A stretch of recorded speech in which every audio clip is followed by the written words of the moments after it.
All information contained in this podcast is general in nature and does not consider your individual circumstances. You should consider the appropriateness of this information with regards to your individual objectives, financial situation, and needs. Welcome to Sharing More Than the Sheets, a podcast to help you and your partner make better financial and lifestyle decisions so that you can both focus on the things that you love. I'm your host, Michael Khouri, financial planner, green thumb, husband, and just dad.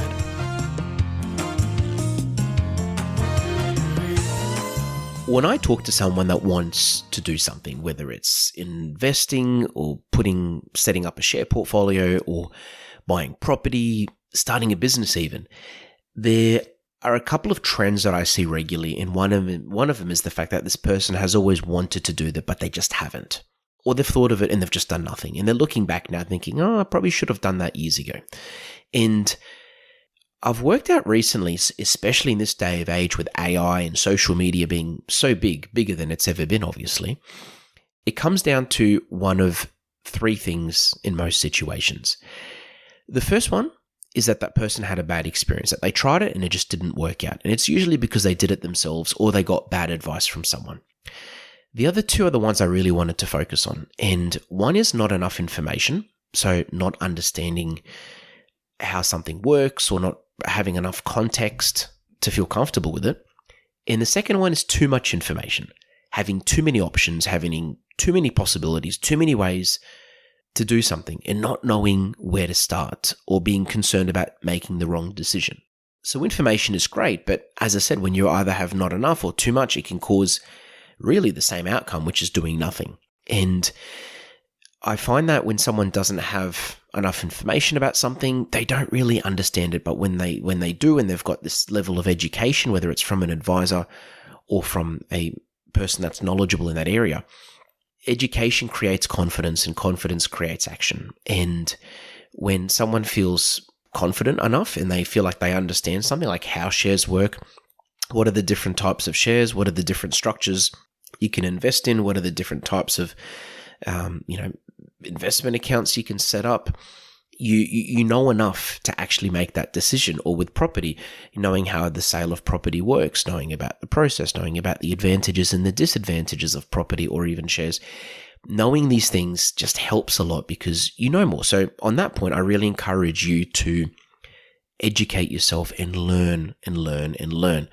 And just really don't be scared to read things and to listen to podcasts like this one, but also don't be scared to ask questions from those that have done it before. The second issue about having too much information can also be a big problem, as I said, because when there are too many options, too many things to invest in, too many different types of shares, too many different areas that you're looking at when it comes to buying property, or too many different types of properties you're looking at, commercial, residential, apartment, unit, interstate, overseas.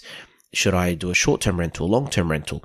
These can also create lots of issues because you've got too many options, and sometimes there's information that conflicts other information. You probably read somewhere that this is the way to do things, but then you read somewhere else that this is the way to do things. It's like, okay, what do we do now? And these are the things that usually keep us in a job, because as an advisor, my job is to understand the options of a scenario, to know the pros and cons of those options, to understand you, the client, like what you want and what your goals are and what you're trying to achieve, and then to somehow connect these things together so that the decisions that you're making align with your goals, they connect to your goals, and you are hopefully making the right decision.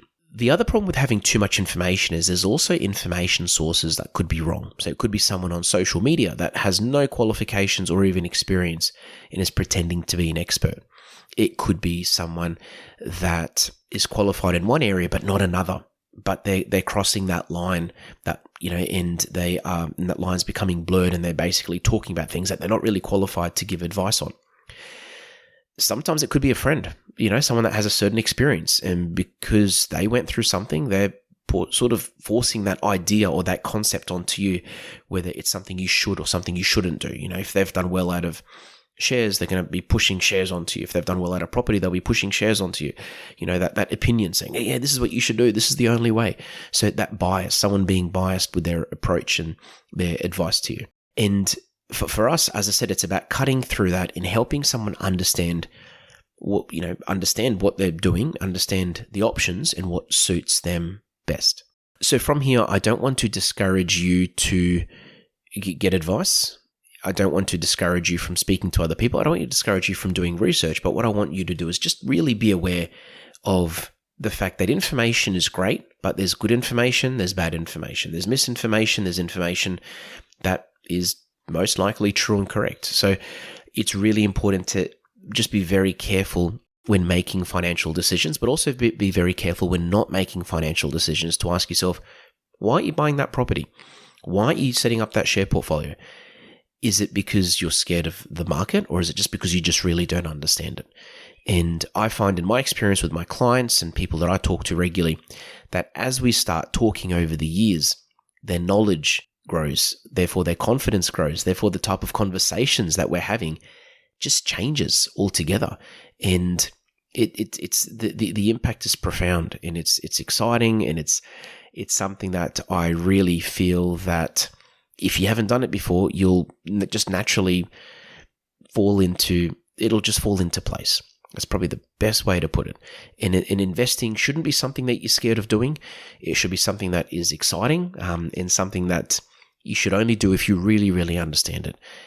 So continue to read, continue to listen to podcasts, talk to people, get advice, continue to grow your knowledge so that you're able to make informed decisions with the information, with the right information, so that you can make better decisions for you and your family. Thanks for joining us on Sharing More Than the Sheets. Please make sure you subscribe to be updated with future episode releases, and feel free to share this episode with any friends or family that you think it might benefit. Please visit us at sharingmorethanthesheets.com.au to submit questions or requests for future podcast topics. These podcasts have been brought to you by Better Financial Planning Australia. To book a 15-minute phone chat, visit betterfinancialplanning.com.au.